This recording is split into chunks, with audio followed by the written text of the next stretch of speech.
Hello, you guys, and welcome to my Week 8 predictions. This is Cast, obviously, and I am your host, Casty Streeter.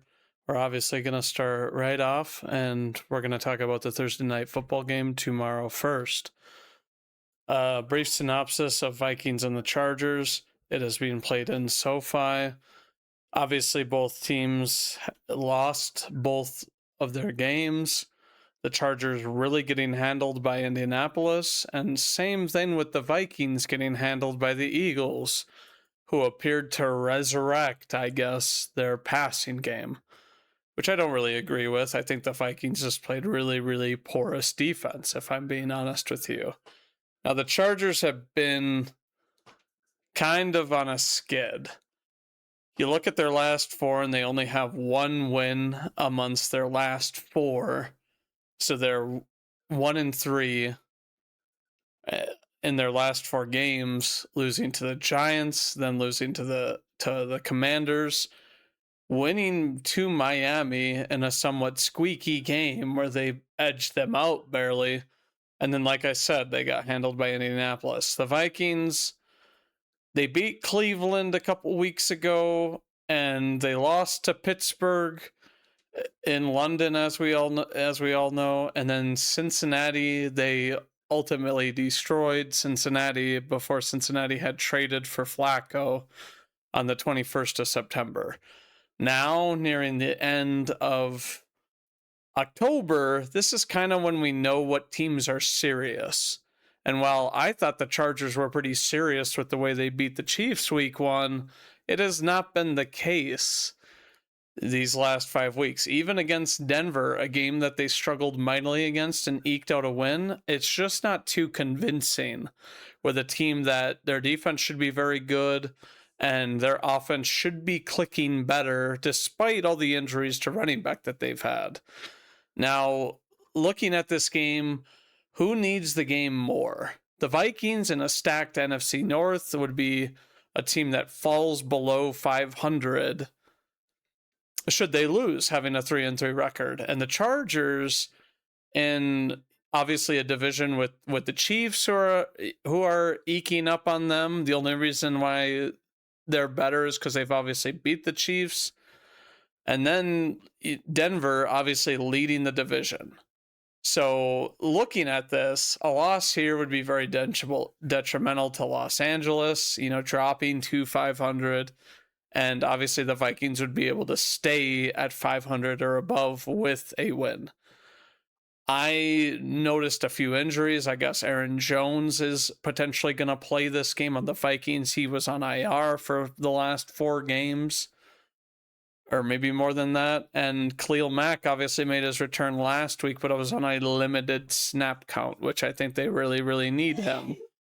Looking at the teams, are the Vikings kind of faltering because they're not doing great offensively, and Wentz obviously is, kind of subpar and, doesn't see guys that he should target that are, open. I think that the Vikings honestly had their chances to come back last week, and Wentz just didn't look very good, and the turnovers aren't very good. So I am actually picking the Chargers in a get-right win over the Vikings. Moving on to Sunday, we have Jets and Bengals. Obviously a regular game. We don't have any 7:30 games over in Europe this week. We have the Jets visiting the Bengals. The Bengals obviously coming off a win last Thursday against the Steelers, and the Jets, as we all know, looking very, very bad. And we've got Woody throwing his quarterback under the bus and bringing up ratings again. I think it's quite ridiculous to me that you can be an owner and you can have your son who brought up ratings when deciding whether to trade for Jerry Jeudy last year and be like, oh, he's too low of a rating, we shouldn't trade for him. So for him to kind of say that sort of stuff, but that he believes in Aaron Glenn, like if you believe in Aaron Glenn so much, and he's the one who chose Fields to start, I just see kind of controversy, and you're stirring things up. Now, I think it's nuts that the Bengals are they're only favored by, oh, excuse me, 6.5 points. But overall, they looked so much better with Flacco leading the offense than Browning, obviously, that they have a leader at quarterback and someone to lead their offense.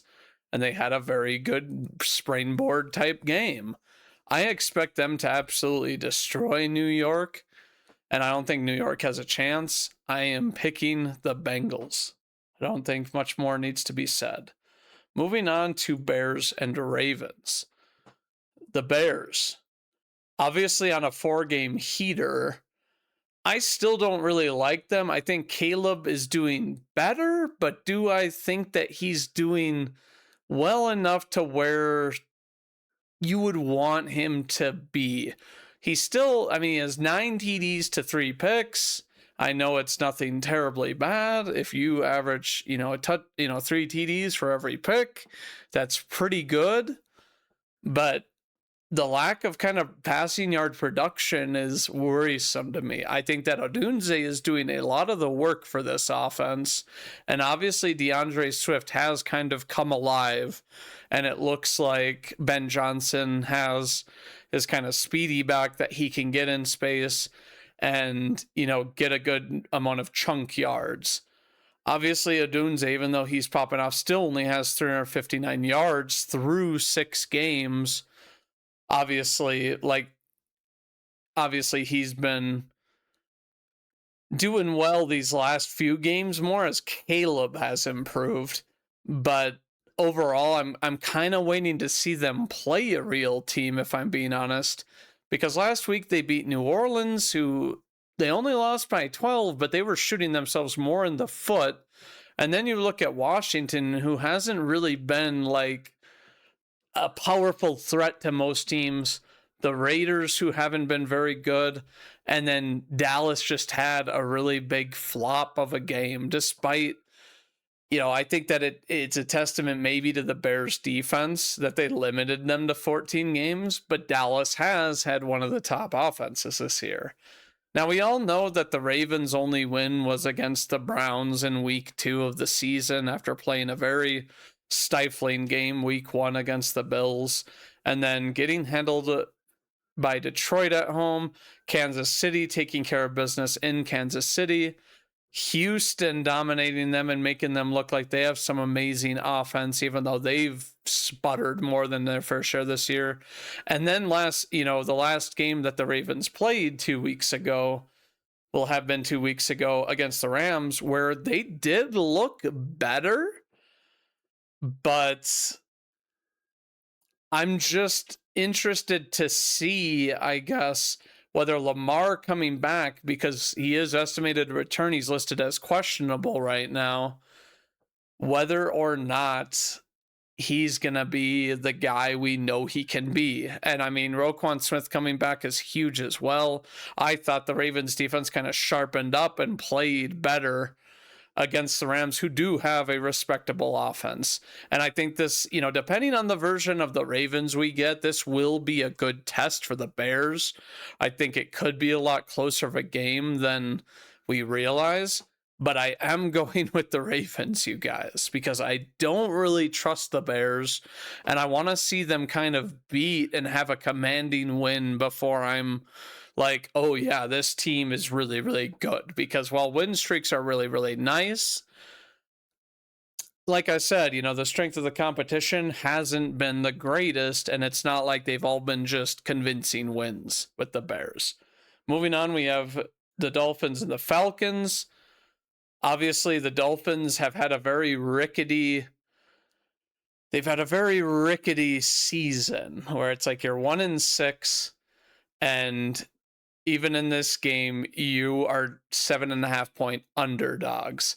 I think the Falcons, who honestly could have played a lot better of a game against San Fran and actually beat them, they are so up and down. Obviously, they had won 2 straight games prior to that where they beat Washington, and then they beat Buffalo, who's had their own struggles. But, before that, they obviously, a wake-up call against Carolina where you got a big goose egg. And then the week before that, you just play a Vikings team with McCarthy that just has not performed besides one quarter. The Dolphins obviously got creamed by Cleveland last week. The Chargers, that was a tough loss. The Carolina, tough loss again. The Jets, the only team they've beaten. Obviously, it's the Jets, and then Buffalo, the Thursday night game back on September 18th, you'll lose 31-21, where you had some sparks. But I'm just wondering if you're going to be able to stop this Falcon offense. And I think Bijan can really, really have a day. I mean, heck, he had a pretty good day. They just couldn't put points on the board. And it is in Atlanta. So I'm picking Atlanta because they can't afford to fall under 500. And the Dolphins clearly just have, a lot of internal issues. Moving on, we have Bills, Panthers. This game, if you look at it prior to the season, looks like the kind of game where you're like writing off the Carolina and you're saying this is a Buffalo Bill win. Obviously, the Bills did not play this. They didn't play this last weekend, their last game against Atlanta, where we know they lost, that we just talked about. And the Panthers, they kind of squeaked by the Jets. Obviously, the emergence of Rico Dowdle has been a very big boon, and now they have Chuba back, so they have a dual threat. They have a dual threat running back situation, which is very good for Bryce Young, who is in fact doubtful with an ankle injury this game. They say his estimated time to return is the 26th, but they're really going to have to lean on the run. And if they do pass, I expect, if they have Bryce Young, that they're going to be doing some quick pass options. But I do think, Andy Dalton, the Red Rocket, as AJ Hawk, called him, could be serviceable enough to do enough against a Buffalo Bills defense that has been very, very rocky. And are they going to play good enough defense? I honestly think this game could become a shootout. I expect Allen to really come out of this by hot and kind of prove that, hey, we're still here. Obviously, the Panthers, though, they've been very good at home, whereas the Bills away they're undefeated at home. You guys, 3 out of their 4 wins are at home, and the Bills are 1-1 on away games, but a short trip down to Carolina. And I think this could be, a statement win against a team that has been looking very stout against most teams they play. Like the Panthers, they, a lot of looking at their games, most of their games have been 1-possession wins. So looking at this game, I am going to pick the Bills, though, because I think the heat's really getting turned on them. And they realize that New England, with the type of ball they're playing, they can't afford to get 2 games behind potentially this week. So I am going with the Buffalo Bills. Moving on, we have 49ers and Texans. The Niners have obviously played a lot better lately than, people would have thought, with all the injuries, with Brock Purdy not playing, and just overall the emergence of some guys. Obviously, Bryce Huff being doubtful and their leading rusher being out, that is not a very good sign. You want your second best pass rusher, or I guess best in terms of like who's not on IR. But looking at this, you have Ricky Pearsall with his knee and PCL estimated to return. Brock Purdy, interestingly enough, they say is questionable as well. And then even Gross Matos, who missed last game, is questionable to come back. Another bolster to their pass rush, which they may need going into this game, because it doesn't look like Huff is going to go. Obviously, one issue I see too is that Nico Collins had a concussion in his game, and that's just not a good thing, and there's no guarantee that he comes back. I am actually picking the Niners this week to win this game, despite the Texans, for whatever reason, being 1.5-point favorites. I've just kind of come to realize that the San Fran against these teams that, aren't powerhouses, even the powerhouse teams, they play pretty well. looking at their last 5, obviously they beat Atlanta. They really handled them. They limited the amount of points. And you're talking about an offense that can score in a plethora of ways. Obviously, you did lose to Tampa Bay, who had been looking very good up until their Lions game. The Rams, obviously a crazy game where they played out of their minds and ended up winning.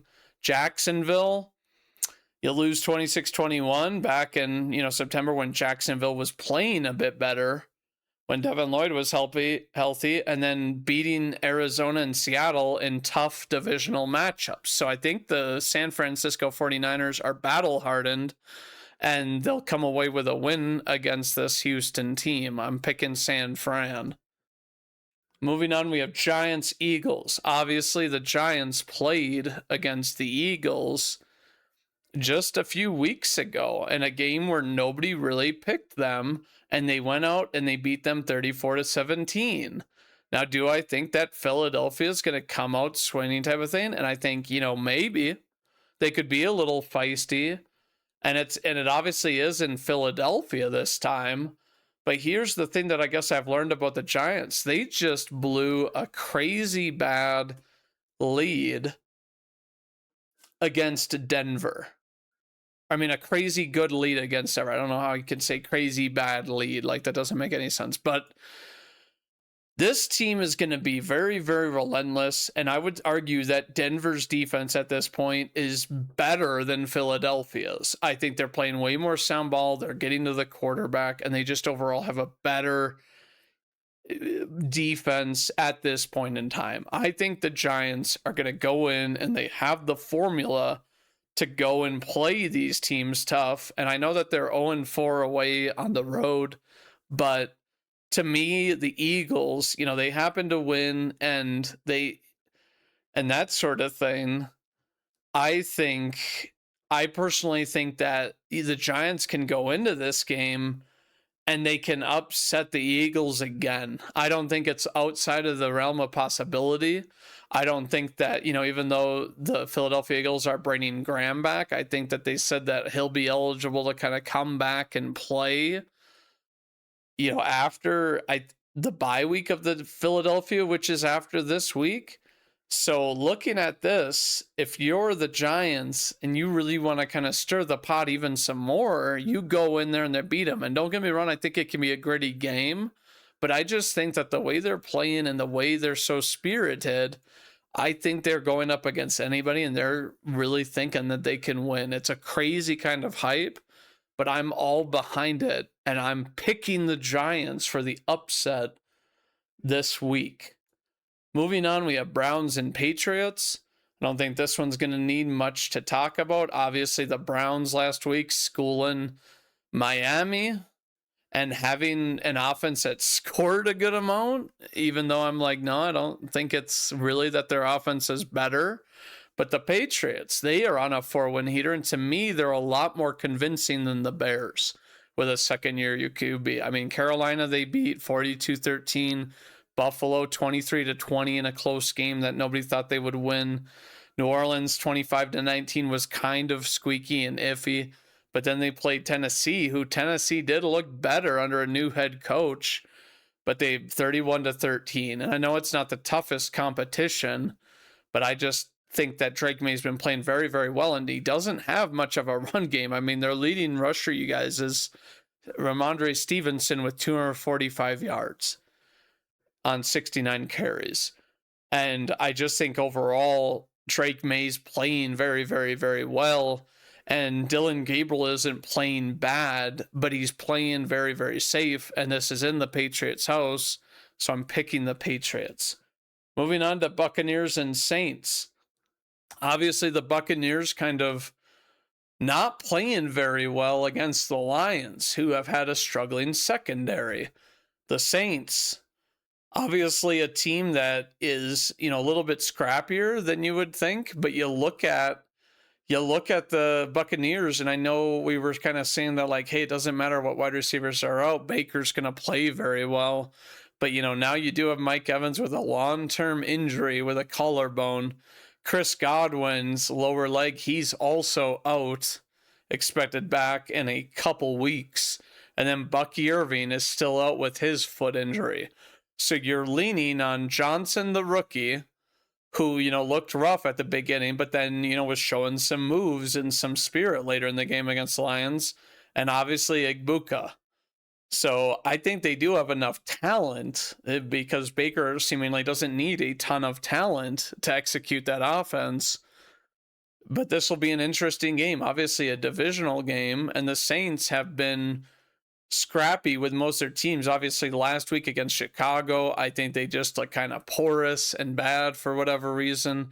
But then playing a scrappy game with New England, the Giants, who they beat, playing a very good game and getting a lot of turnovers against Buffalo. Buffalo didn't really get that far, more than a possession ahead until later in the game. And then I guess before that, you do look at Seattle, and Seattle schooled them, but that's obviously one of the better teams that they've played. And the Buccaneers only 4.5 favorites. That's kind of crazy with, a 64.3% chance to win as of now on Wednesday. I am picking the Buccaneers, but I think that the Saints are a little bit better than some people think, where, Rattler doesn't look like a terrible QB this year, and he's passing for a respectable amount of yards while not throwing a ton of picks for a second-year player and for a guy who was taken, in the later rounds. Now we have Titans and Colts. I don't think there's much to discuss here. The Colts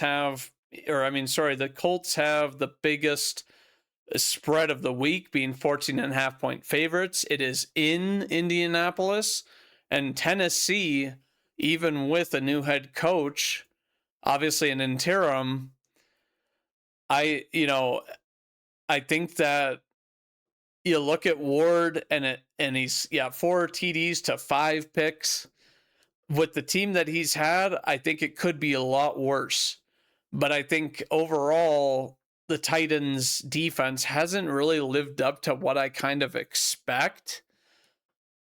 And I think the Colts are just going to be able to win this game. So I'm going with the Colts to win at home against Tennessee. Now we have Cowboys and Broncos. So this will be an interesting game because obviously, as we all know, the Broncos had that crazy win where they scored 33. They scored 33 in the fourth quarter of last week's game, and they seemingly have become crazy good comeback artists. Don't get me wrong, their defense played a role in having to get a turnover ball from Jackson Dart and give them a short field for one of their scores. But Denver is looking very, very good, and it is at home off of a reeling game, and I do think that kind of game can be kind of a defining point in a season where you show really just how motivated your team is to win and that you never really gave up, which is wild because I feel like most teams would have given up. But looking at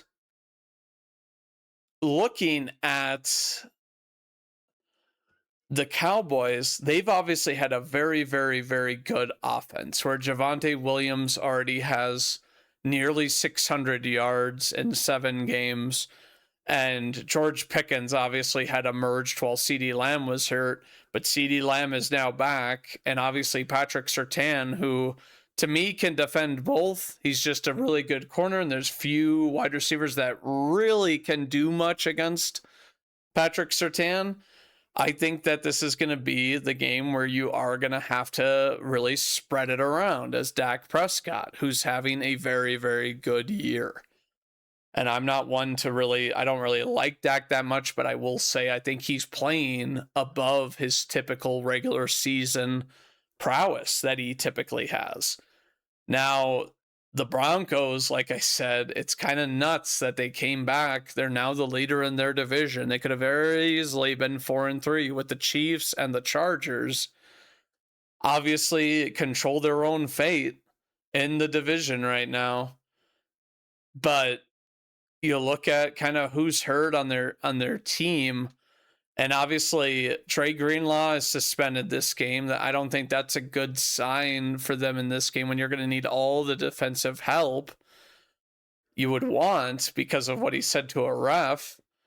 And then Ben Powers is also, on IR. And the Broncos, I think, are really, really they're really going to have to show that their offense can click, because against some of these teams, like even the Jets, they weren't able to get that much going against a lackluster pass rush. So looking at this game, I am picking the Cowboys just because I think that their offense is nigh impossible to guard in a sense. And I think that Denver, and they don't have the injuries to really slow them down. And a lot of their injuries, of course, are on the defense. Do with that information what you will, but their defense hasn't been playing, obviously, super, super well. You look at how much they've given up. Obviously, against Washington, they gave up 22, and Washington hasn't looked very good. And otherwise, you look at all their games, they've given up 30 every single game. But do I think the Broncos really have an offense that's going to gouge and score easily? I don't think so, unless you get Mims a lot of deep balls, which I don't think they play like. But yeah, I'm going with Dallas just because I think they'll have the edge in terms of offense. And even if Denver can hold them to field goals, they have the Dallas Cowboys have the better kicker. And that'll be fun. But I'm picking Dallas, even though they're not favored, and Denver is favored by 3.5. But I mean, you think about it too. It's in Denver. Aubrey is going to be able to kick this ball crazy long lengths. Like, bold prediction, but it wouldn't be too surprising to me if he was able to kick a record yard kick and like break the record that Tucker has. So I'm picking the Cowboys despite them being underdogs, just because I do think that Denver's defense, maybe a little shaken up against the Giants.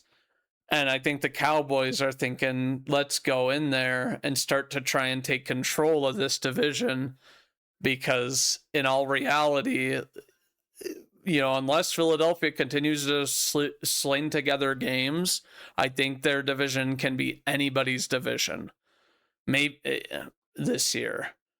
But I'm picking the Cowboys, even though it's an unpopular take, I'm sure. Moving on to Sunday Night Football.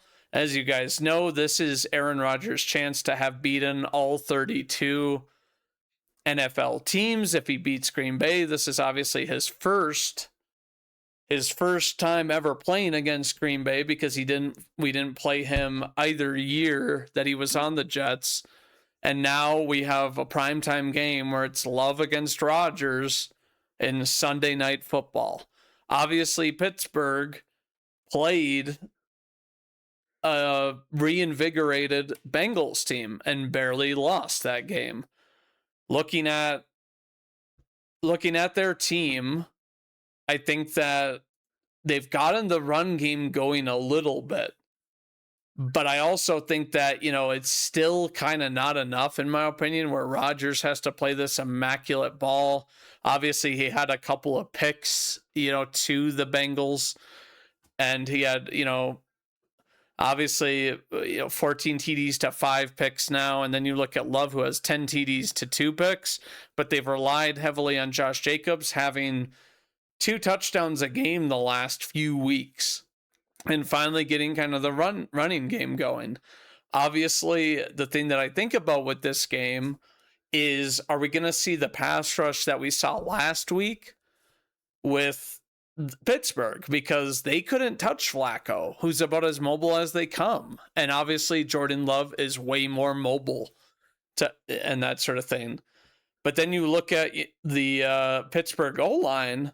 Obviously, they weren't up against Hendrickson, but they were up against him at the beginning of the game, but he still couldn't really get home. Now, is Pittsburgh's O-line getting better, or was that just kind of a fluke outlier of a game? I don't think that they've played any sort of team with as big of a dual threat pass rush like Rashawn Gary and Mike all year. The closest game you could maybe go to say with that was against Cleveland, but they don't really have, the dual edge rusher prowess. It's mostly Myles Garrett, but they have played these teams that can get pressure, that can make it hard. And like Seattle, who they lost to, New England, who they eked out a win despite because New England had turnovers, and then Cleveland, obviously they had a win where they really took care of business. Now my Packers are obviously coming off a game where they trailed for most of the game against Arizona, where they struggled against Jacoby Brissett. But I do think that it was kind of eye-opening in that game, the changes that may need to be taken in the secondary. And I think that it's obviously one of those things that you're going to need to cover DK Metcalf, who's been very good with Rodgers. But looking at this game, really, to me, what it comes down to is which QB is going to be able to make the plays down the field. And call me ridiculous in saying this, but I think that it's going to be a kind of prove-it game for the Packers. Not that anyone has any resent towards Rodgers, but they have a lot of respect, which I think in all the things that I've seen that they've been saying about Rodgers and that sort of thing, I think there's a lot of respect, which I think forces really the best out of a team, is when they respect the opponent. They know they're going to have to be playing their best. And is Pittsburgh really going to, are their DBs or is their secondary or is their defense going to really respect what Green Bay has been doing? Because the offense has been kind of not the greatest. The other thing that I'll say about this game is that they say that Devontae Wyatt has the potential to come back this week, who would be a huge game changer for them, and the defense has been a little bit worse without him. But personally, I am going to go with the Packers. I think they're just going to be able to get so much pressure on Rodgers that it's going to be tough. And, I think that if you are Rodgers, you're going to have to do a lot of dink and dunking. And I think with the Packers' speed, they're just going to be able to close in on those guys. And it's not going to be easy to really get, that many deep balls. But that's going to do it for this video, you guys. Tell me what you guys think. And if you disagree with any of my takes in any of the games, leave it down in the comments. And if you enjoy NFL content like this, then, subscribe, as I try to upload a couple times a week. And Friday, I will be uploading my Monday Night Football analysis, as we are not covering this in this video. But I want to thank you all for watching, and we'll see you all next time.